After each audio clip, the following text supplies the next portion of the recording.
Muy buenos días a todos. Agradezco la presencia de las senadoras y nuestro amigo senador Alfredo Botello. Por cierto, quien hoy cumple años, también aprovechamos para felicitarlo. Hoy tenemos dos temas de la mayor relevancia. Uno que tiene que ver con algo estrictamente inmediato, como es lo que está padeciendo la población en nuestro país. Y respecto de ello hablará nuestro amigo el senador Alfredo Botello, que es el tema de las medicinas y el desabasto gravísimo que hay de medicinas. Hoy nuevamente hay una toma del aeropuerto en la Terminal 1 en la Ciudad de México, y por supuesto que las personas que están ahí están reclamando un derecho que es una obligación al mismo tiempo el gobierno prestar el servicio del otorgamiento de las medicinas necesarias para la salud. Lamentablemente, por descuido, por negligencia, por una gran cantidad de cosas que nos explicará el senador Botello, no hay manera de poder tener el abasto suficiente de medicinas en nuestro país. Eso es gravísimo, porque estamos hablando de la pérdida de vidas humanas. No se explica de otra manera el crecimiento en el índice de mortalidad a nivel país, en toda la República, respecto a años anteriores, en los datos que tiene la propia autoridad sanitaria. Y otro tema que no es tan inmediato, pero que es de la mayor relevancia, es el tema energético, el tema eléctrico específicamente, y la reforma que se pretende hacer en ella, que simplemente lo que quiere es echar un brinco para atrás a los años que ya quedaron en el olvido, a las peores prácticas que se tuvieron en este país, del autoritarismo y de la etapa monopólica, en donde evidentemente quedó claro que el país no puede caminar así, y que hoy los tiempos que corren en el mundo son absolutamente diferentes, y hoy lo que quieren es regresar a ello, a la contaminación, a la improductividad, a la verdadera ineficiencia, y por supuesto también en el corto plazo, en el muy corto plazo, seguramente a la falta de energía que provocará los apagones en nuestro país. Para ello nos hablará la senadora Xochitl. Empezaríamos por el senador Botello, si me permiten, para hablar del tema de las medicinas primero. Gracias.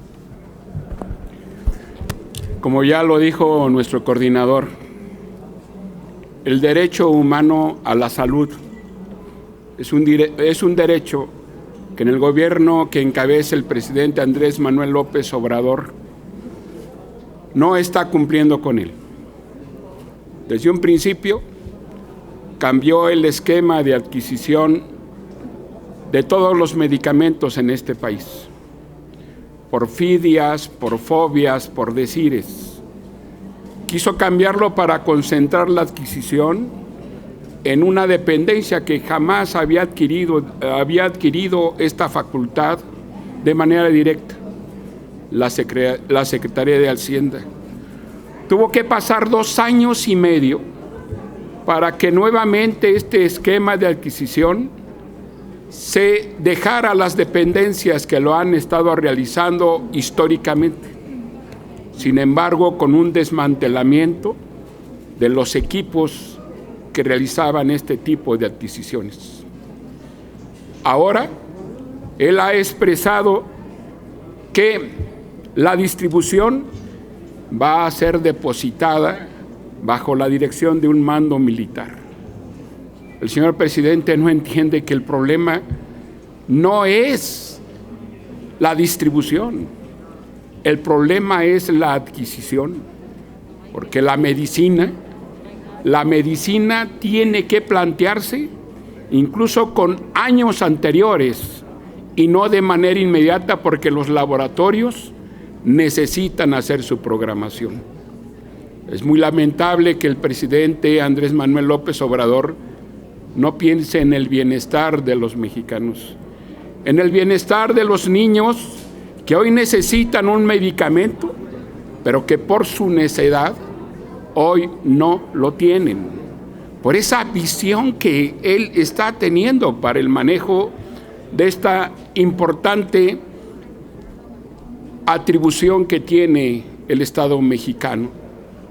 Pedimos nuevamente a las autoridades de salud que aceleren el paso, que compren los medicamentos, que compren las vacunas, porque estamos a un paso el próximo año de caer totalmente en el desabasto.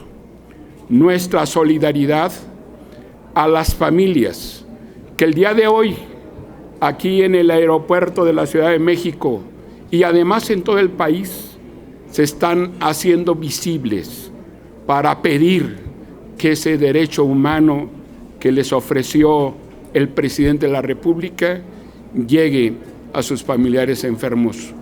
Ojalá que los vean, ojalá que los escuchen, pero muy importante, ojalá que les atienda. Muchas gracias. Muchas gracias. Voy a ser un poco breve, son temas que ya conocen. En el tema energético hay un cambio de paradigma mundial y eso es lo que este gobierno no ha entendido. Hoy estamos presentando un punto de acuerdo para que las automotrices puedan tener suficiente energía limpia. El problema de los coches eléctricos no es solo que sean eléctricos, es que tienen que ser fabricados con energía limpia. Y las plantas tienen que comprobar dónde generan la energía y cómo la están consumiendo. La CRE ha parado una serie de trámites que impiden que la industria automotriz pueda cumplir el mandato que para 2022 el 100% de la energía que consumen se produce por fuentes limpias. No es que ellas quieran, ellas hicieron ese compromiso mundial, la General Motors, Volkswagen. Por eso han amenazado que de no permitírsele contar con energía limpia, se van a tener que ir del país. Ellos no pueden tomar energía de la CFE que viene de carbón, combustóleo, de todo tipo de combustibles fósiles y además energía limpia. Entonces, en ese sentido, este punto de acuerdo lo que busca es que si se resuelve el problema de que los coches de México puedan entrar al mercado de Estados Unidos, porque además ahorita tenemos el problema que se está poniendo una barrera comercial ilegal, por supuesto, todo el apoyo a la Secretaria de Economía para que pueda lograr que los autos eléctricos también se puedan vender en Estados Unidos, porque la industria de la exportación de automóviles representa el 25% del país.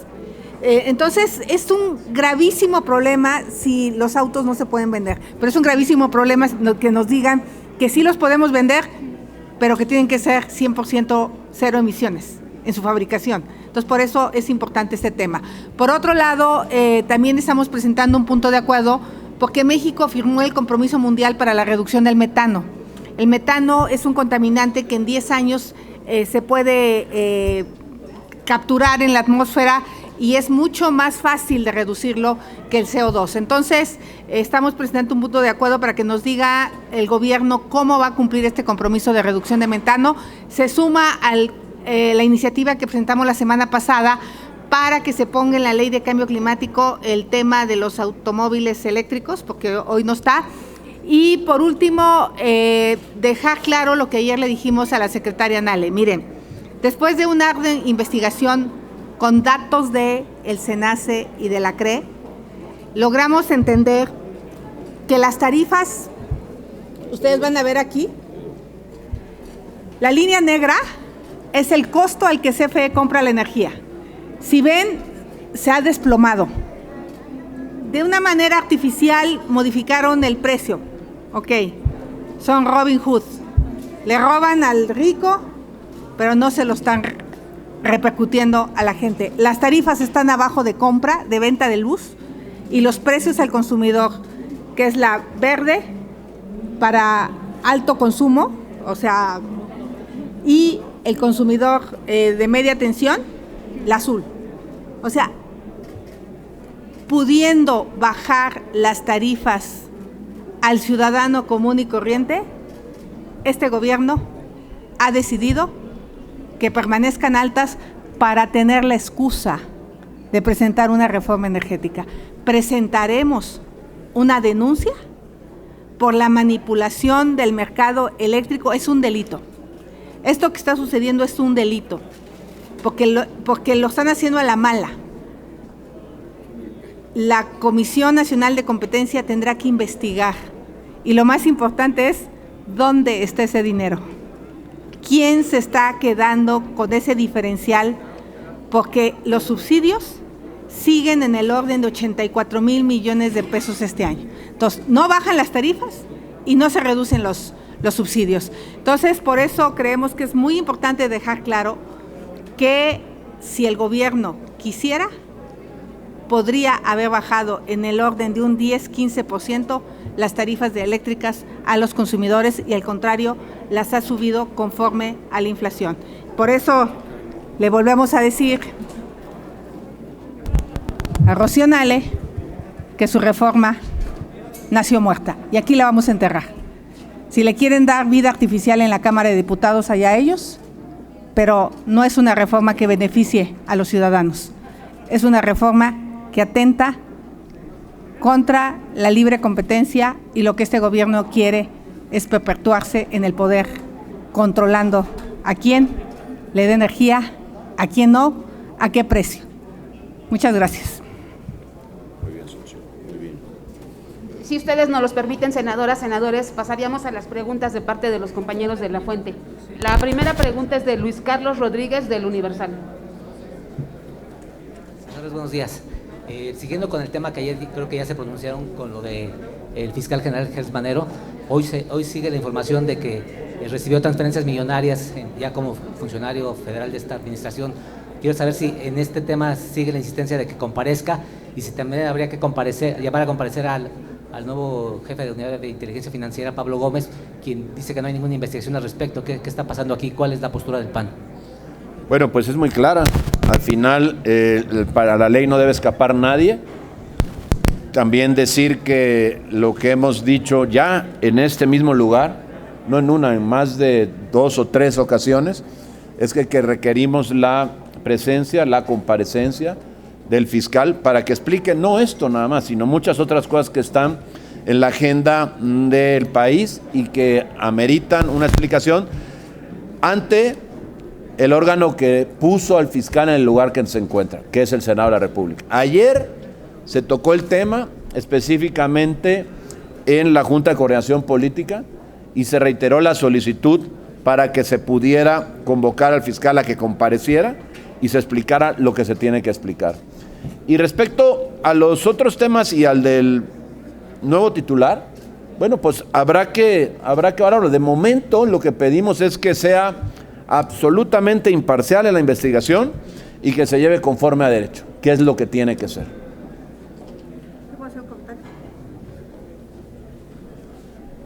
A mí me parece increíble cómo se enreda el presidente cuando se trata de corrupción de los suyos. Es increíble cómo a Ricardo Anaya, con un dicho de que le dieron dinero que no han podido probar, está indiciado o está en investigación.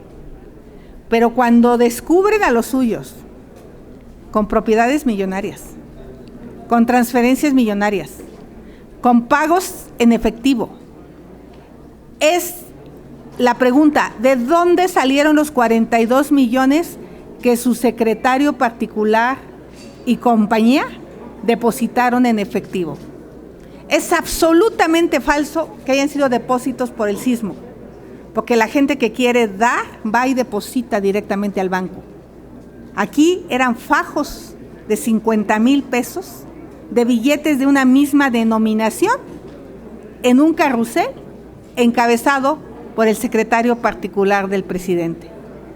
Ante esas evidencias, la pregunta al fiscal general es: ¿de dónde salieron esos 42 millones? ¿Qué empresario lo puso? ¿O qué narcotraficante lo puso?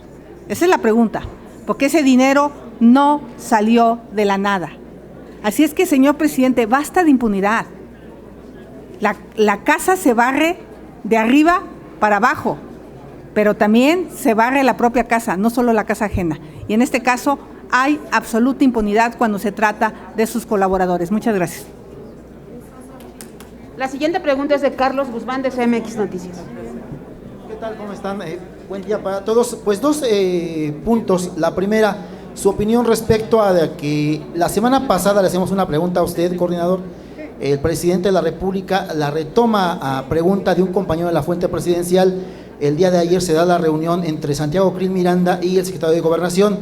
Se acuerda la reunión de los gobernadores de Acción Nacional todo parece indicar para la próxima semana, pero la pregunta es la siguiente: ¿usted como coordinador o Kenia estarían dispuestos a reunirse con el secretario de Gobernación, siendo que ya se abrió esta puerta para el diálogo con las fuerzas, obviamente, de oposición que ellos consideran? Por supuesto, a mí me parece que en política el diálogo nunca se debe de agotar, debe de existir la posibilidad de que se dé el diálogo con respeto, con la convicción de defender aquello en lo que uno cree, pero al final con total apertura para escuchar y para exponer los temas que tiene que exponer el PAN. Por supuesto que en el momento adecuado, en cuanto se dé la posibilidad de esta reunión, pues la celebraremos y la llevaremos a cabo. Ya habíamos comentado aquí mismo en alguna ocasión que había una fecha propuesta en el que se había acordado con el secretario de Gobernación, Adán Augusto, la posibilidad de reunirnos con todo el grupo parlamentario del PAN. Por algunas razones no se pudo realizar, pero está la puerta abierta para platicar, para dialogar siempre. No se puede entender la política si no es a partir del diálogo y del cruce de ideas y de exponer los argumentos, y llegarán los acuerdos. Ojalá. Eso es en donde se tiene que construir las políticas del país, y no en la división, no en la polarización y no en la cerrazón. Así que la respuesta es sí, sí estamos dispuestos a dialogar con respeto y exponiendo, por supuesto, la posibilidad de exponer lo que el PAN piensa y lo que cree que se debe atender en México de manera prioritaria. Y ya finalmente el tema del supuesto montaje el fin de semana de un video que publica el presidente López Obrador, donde supuestamente se ve un vagón o simulación de un vagón con sillas. Incluso nosotros que cubrimos la fuente presidencial, más bien después de que sale el video, está la imagen del gobernador del Estado de México que llega a Santa Lucía. Obviamente es algo que no concuerda con el tema del video. Si nos puede dar una opinión respecto al video, o Kenia, o quien sea. Bueno, yo lo único que les puedo decir es que evidentemente, primero, no es el tren, o sea, no es el vagón, porque ahí pareciera que se hablara del vagón en el que van a recorrer los ciudadanos cuando esto funcione. Segundo, no es la vía, no es la línea de ferrocarril por la que va a transitar, es la actual, es la de carga, no tiene nada que ver con la que está proyectada. Tercero, se habla de que ese proyecto podría estar 17 o 18 meses después de inaugurado el aeropuerto. La pregunta obligada es, ¿y mientras cómo se va a trasladar la gente? Se hablan de 45 minutos, sí, 45 minutos a partir de la llegada al punto de inicio de ese recorrido. Entonces, la verdad es que es un proyecto, como todos lo sabemos, que simplemente salió de una ocurrencia, como lo fue la otra de parar el que ya existía, con estudios de hace años, y que francamente fue un verdadero despropósito y un costo elevadísimo. Hoy, si se saca la cuenta y se toman los datos, por supuesto, de la Auditoría Superior de la Federación y de lo que costó la cancelación, más lo que está costando más las incomodidades que generará, en ningún caso no hay forma de poder argumentar que este cambio de proyecto y el generar uno nuevo, el Santa Lucía, pueda ser viable y pueda ser benéfico para nuestro país. Entonces estamos ante un acto de simulación para hablar de que se va a inaugurar, cuando la verdad es que esa inauguración no podrá llevar, a partir de esa inauguración no habrá cómo ir a él. Se habla de la construcción de nuevas autopistas, tampoco están hechas, tampoco hay la liberación de derecho de vía ni para el tren ni para las autopistas.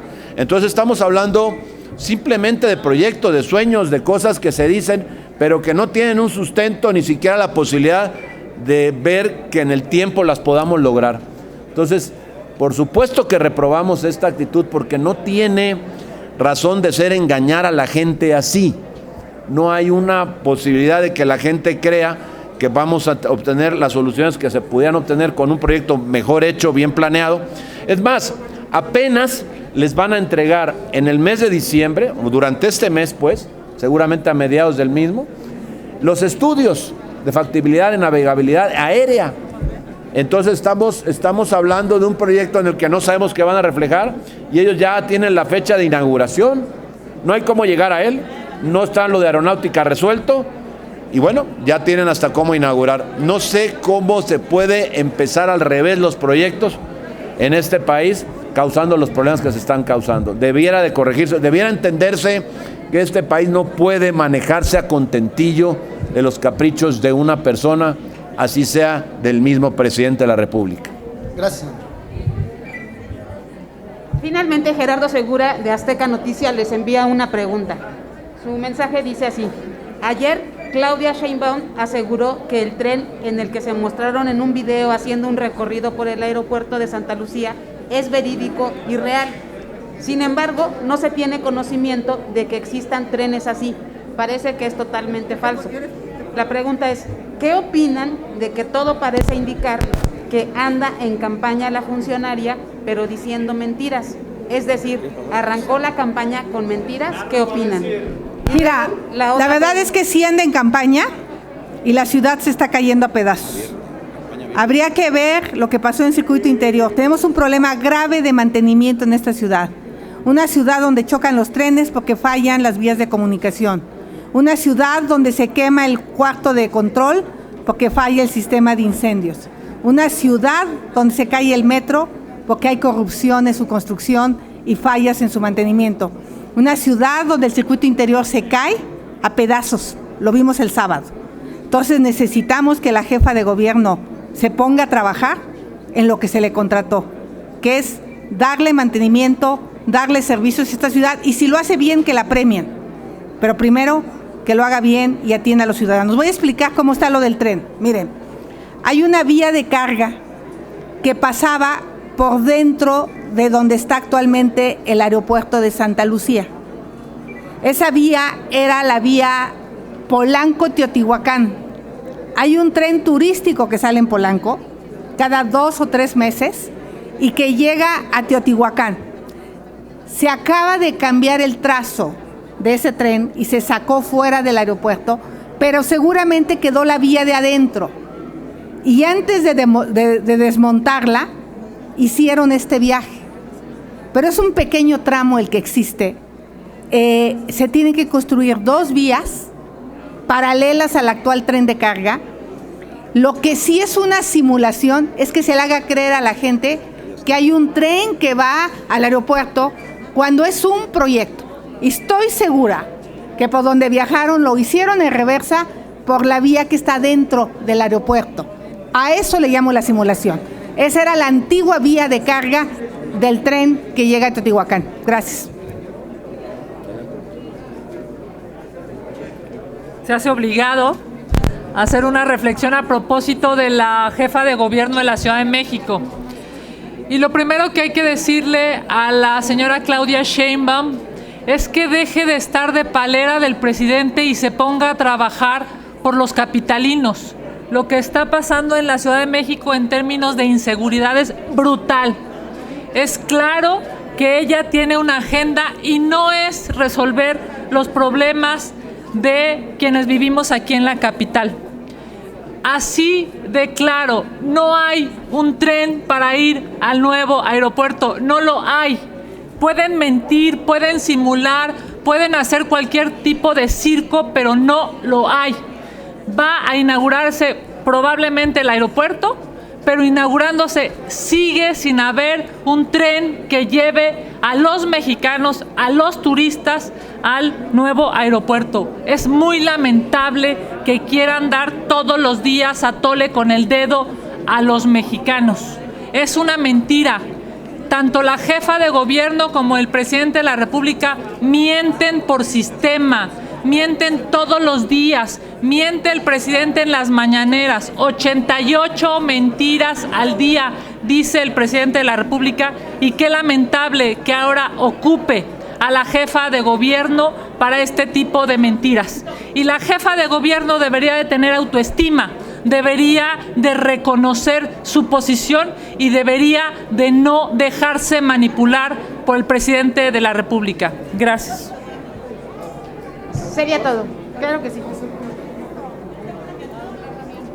Hola. Adelante. Perdón, quisiera hacer un comentario. Sé que ya hablaron del tema eléctrico, pero me sumé un poquito después y no quiero dejarlo pasar. A ver, yo quiero ser bien claro con los ciudadanos. En el PAN no vamos a aprobar la reforma eléctrica del presidente Andrés Manuel López Obrador. Yo creo que eso está clarísimo. ¿Por qué? Porque implica energía sucia y cara. Lo que necesitamos en México es energía limpia y barata, competencia para que quien produce más barata la energía y más limpia la pueda poner al acceso de los ciudadanos. Entonces, que no se confunda nadie. El diálogo es normal en política, aquí existe todos los días, logramos muchos consensos de leyes. Qué bueno que el encargado de política interior ha venido en una agenda recibiendo distintos liderazgos de los partidos, pero que se escuche fuerte y claro, jamás eso va a implicar que el PAN sacrifique lo que cree correcto para el país. Y con toda claridad decimos, la reforma eléctrica no va con el apoyo de los senadores del PAN, para que no se anden confundiendo nadie, porque es dañina para los mexicanos. Que sí, todo lo que sea positivo para México, eso pues por supuesto que sí, siempre sí, pero así simplemente no. Y está muy fácil, no tiene los votos Morena.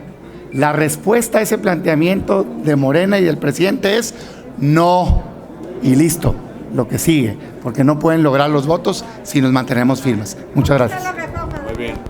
¿También? Muerta. ¿Cómo está la reforma? Muerta. Si nos permiten, tenemos otra pregunta. Les pregunta Leticia Robles de La Rosa de Excelsior. Buenos días, senadoras, senadores. Es un tema que se relaciona con el PAN y el Senado, pero que no son los temas que ustedes están tocando.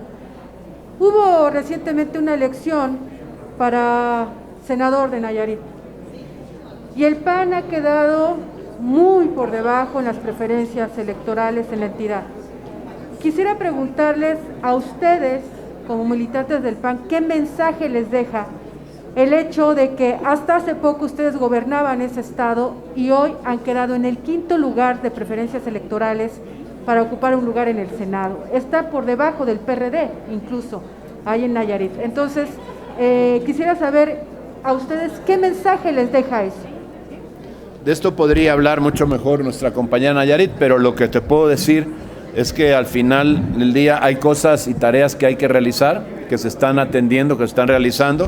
También decir algo, el gobierno del PAN era solamente eso, era las siglas porque no estaba funcionando como tal. Le hay que reconocer que el gobernador había estado, hasta esta elección, estaba entregado a Morena. Hay que decirlo con todas sus letras. Entonces no extraña que el resultado pueda ser como el que fue, porque tenemos un gobernador que utilizó las siglas del Partido Acción Nacional y luego se entregó lamentablemente a Morena, por razones que desconocemos, pero esa es la verdad. A mí me gustaría contestar eso de manera individual, porque luego estamos todos y tenemos en política tenemos opiniones distintas y son válidas, ¿no? Y a veces cuando uno se para y hace el planteamiento, pues si estás enseguida parecería que lo avalas, y yo no quisiera hacerle eso a mis compañeros. Yo tengo una opinión distinta, la hice pública ayer a través de redes sociales. Si me preguntan al rato, les doy con mucho gusto mi opinión. A mí me parece que, bueno, si me autorizan para hablar a título individual, a mí me parece que el PAN tiene una crisis fuerte y que no debemos de echar culpas. O sea, ese estado lo ganamos con las siglas del PAN. A mí me tocó ser dirigente, y en esa dirigencia, dirigente y secretario, y fue un orgullo haber ganado ese estado. Fuimos por el candidato, lo propusimos, se ganó y arrancó todo bien. En el camino pudo haber habido lejanía, pero a mí me parece que el resultado actual, que el PAN después de gobernar hasta hace unos meses ese estado, se vaya al 5º lugar, o sea, no le ganó a un solo partido en la elección, a uno. O sea, me puedes hablar de una caída, pero todos, o sea, te ganó el PRD, te ganó el PRI, la competencia se dio entre Morena y MC, en un estado que tú gobernabas unos meses antes. No, yo sí creo que hay que hacer un análisis hacia adentro, un diagnóstico realista, aceptar errores, escuchar voces distintas. Nadie tenemos la voz absoluta, no la tengo yo, pero tampoco la tiene nadie más, y entre todos buscar corregir el rumbo, porque no va bien las cosas. Si sumas las elecciones de los últimos años, de 2018 a la fecha se han perdido 4 estados gobernados por el PAN. Puebla y Baja California en 2019, Baja California Sur y Nayarit en 2021.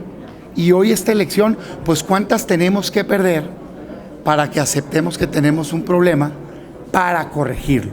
Y lo digo en ánimo constructivo. Yo quiero mucho al PAN, quiero que salga adelante, pero no creo que sirva de nada taparnos los ojos. Me parece que hay que sumar, incluir, escuchar voces distintas, y hoy la respuesta en ocasiones, y asumo mis palabras, son más bien excluir, criticar y simular. Entonces, yo en lo personal creo que sí tenemos que corregir rumbo. Esa es mi opinión, y bueno, perdón que lo dije aquí junto con todos. Yo voy a hacer un comentario desde afuera del PAN. Yo no soy militante y quizá no tendría que opinar, pero mientras los partidos políticos, llámese PAN, PRI, PRD, Morena, traigan gente inmoral, corrupta, con tal de ganar, las consecuencias se pagan tarde o temprano. Creo que llegó el momento de entender que puedes tener una marca muy buena, pero a veces es mucho más importante un candidato decente. Vean lo que va a hacer Morena en mi estado de Hidalgo. Puro expriista corrupto, abanderado por Morena. ¿Cuál es el cambio? Simplemente porque hoy tienen una buena marca. Me parece que el PAN tiene que transitar hacia buscar ciudadanos con calidad moral, con trabajo, y no solo el triunfo, porque tarde que temprano se paga. Gracias. La última pregunta es de Israel Aldave, de Grupo Fórmula. Buenos días a todos. Es un tema, a lo mejor no, pues, un tanto banal, lo califican así muchos. ¿Cuál es la postura de la bancada de los senadores del PAN respecto a esto que está pues, sucediendo en el Congreso de la Ciudad de México para prohibir las corridas de toros en la capital del país? Quisiera conocer cuál es la postura de ustedes. Sobre todo un estado como Aguascalientes, 100% taurino, ¿no? Por favor. Eso tiene que ver con una decisión estrictamente del Congreso local. Habrá que ver y esperar cuál es la resolución final para ver, de podernos pronunciar con ellos y platicar con ellos. No tenemos en este momento la información suficiente como para poder comprometer algo en lo que tendremos que dialogar con ellos. Falta el Pleno, por supuesto, hay un proyecto en comisiones, pero habrá que ver qué destino tiene en el Pleno para poder en todo caso resolver, para no intermeternos en la vida interna y en el proceso que tiene que llevar adentro este propio organismo que respetamos mucho, que es finalmente el Congreso local. Gracias. Sería todo, no tenemos más preguntas registradas. Les agradecemos mucho a las senadoras y a los senadores del Grupo Parlamentario del PAN y comentarles a nuestros amigos de la